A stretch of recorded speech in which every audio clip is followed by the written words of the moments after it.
We're going to take a look at the basic multi-track track controls in this tutorial. To follow along, bring in this multi-track session by going to the Working Files multi-track session subfolder and bringing in 1204 track controls. This will look very familiar. We've used this in the demo that I did in the first movie in this section. Now, what I want to show you is how to deal with certain track controls like these buttons here, and also deal with the heights of tracks and how wide they are, things like that. We're not dealing with bringing files in or doing any real mixing yet. We're still going to work on just how to get this thing set up and how to manipulate things a bit. Then we'll talk about mixing some files together and doing that sort of practical side of a multi-track session. So first of all, these buttons appear. You've encountered them off and on through the various tutorials. Now I'm going to kind of make it more formal. The M button is a mute button. It mutes the tracks. If I click on that, then it mutes that track. And you see it gets kind of grayed out there. It's telling you that you won't hear it. You'll hear all the rest. You won't hear the vocalist here. And that gives you a good opportunity to kind of go, maybe I need to fix one of these guys. I think maybe the organ needs to be a little bit louder. So I'll keep on doing this. And I'm going to scroll down. You can see there's the organ left and the organ right there. But I have those guys going on an output to an organ bus. So I can control the volume actually down in the organ bus here. So I'm going to play it for a while and use the organ bus volume control to kind of bring up the organ a bit.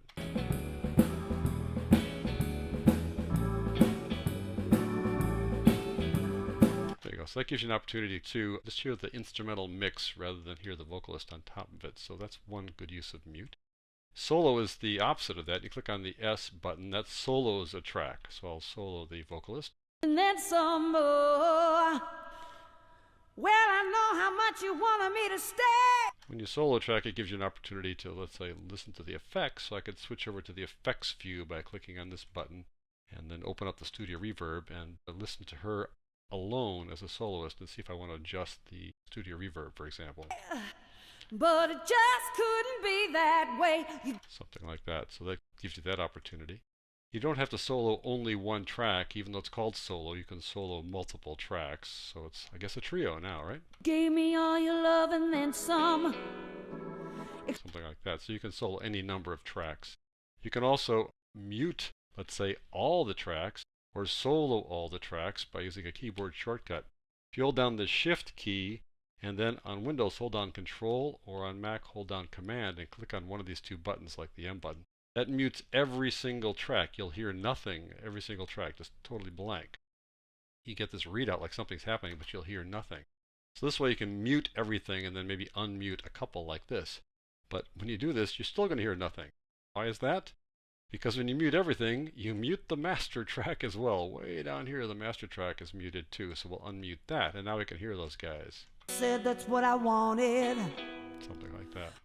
And now if you want to unmute all of them, you need to hover your mouse over one of the muted buttons, hold down Shift plus Control or Command, and then click again, and that unmutes everybody and brings everybody back to normal. Same thing is true for the solo. You can solo everybody by going Control Shift or Command Shift and clicking all of them. It's kind of like, why do you want to solo everybody? But this way you can, again, select some number of tracks by unsoloing some, so all the rest of them are selected. Just kind of the reverse of the process of muting. Now I'm going to go Control Shift or Command Shift on Mac and click on the S, and that unsolos everybody. Same thing is true for the R key. The R key lets you arm a track for recording. So you can arm this track for recording, and you can see that my microphone is now bouncing the VU meter there, which is what you'd hope to see. And you can arm any number of tracks for recording, and if you have an interface that has multiple inputs, then each track can have a separate input. In this case, if I armed a bunch of tracks for recording, it would have just my voice on every single track, kind of redundant. You might notice that when you turn on the R, when you arm a track for recording, this little I button becomes active. This is called the monitor input button. If you turn off recording, it's not active. Turn it back on, it's active. You need to be a little careful with this guy. This allows you to hear any effects that have been applied to that track as you record to the track. So if I click this on now, you get this horrible feedback caused by the Studio Reverb. So you need to route the track away so you can hear the reverb from another track. So I'm not going to go over the I button. Just be aware that you can use this to monitor any kind of reverb or any other effect you've applied to the track as you record to the track. Let me turn off R, and we'll move on from there. I want to talk about how you can expand the view or contract the view here inside the track so you can see more or less here. This is kind of the default heights in this resolution. Now your resolution will probably be different. You'll probably be seeing more tracks than just these three, but this is our view and our resolution. You can zoom in or zoom out by using these buttons down here. If I click on the plus sign, I'm going to zoom in and see more. And you may wonder, why would I want to zoom in? But it gives you much more control over these volume and pan envelopes than if you zoom all the way out. I mean, imagine trying to control them from this view. So if you want to zoom in, that's a good thing. And these buttons here zoom in horizontally. So if you want to zoom in to get a little better view of a waveform, so you can put your current time indicator in a more accurate location, then that's a good thing to do. These little buttons over here zoom in on the in point or the out point. Now right now there is no in point or out point, it's just that current time indicator. If I were to make a selection here, then if I were to click on this left button, it would zoom in on this side. Watch that. There you go. If I clicked on this button, it would zoom in on that side. I click it once more, it'll go in and in and in. It keeps on zooming in, and you can see that it's zooming in by looking up here. If I click this button, it zooms in on the selected area, that little white area there. It'll zoom in so it fills the entire screen. There you go. You can see the white area up there matches the width of this screen. I'll just click inside here to deselect that area. Clicking on this button down here zooms out full on all axes. What it tries to do is it tries to show you as much as it can.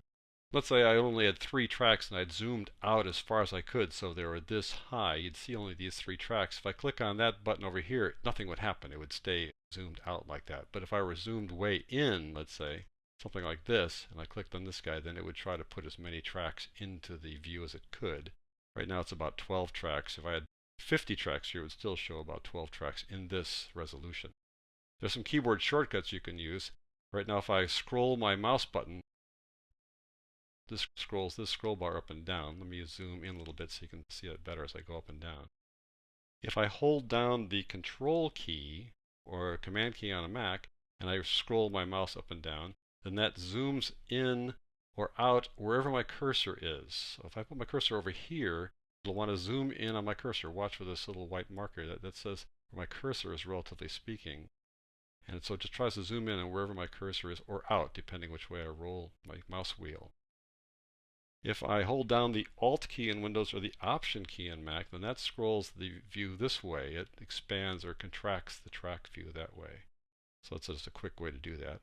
And if you want to take a look at an individual track, so you just get a better view of one track rather than all of them at once, you can drag below the track here. You see how it turns into a little parallel line with 2 arrows on it? That says you can pull the track down. You can't pull a track up. You can only pull a track down. So whenever you're going to expand the view of a track, it's always from the bottom of a track. If I drag here, it'll fix this track here. And if I scroll all the way down to the master track, if I want to expand the view of the master track, I can only drag it from the bottom, which sometimes is kind of tough to grab hold of. You can see that I can drag it down, and now I can pull this down to see the master track. So those are the basic track controls here inside a multi-track session.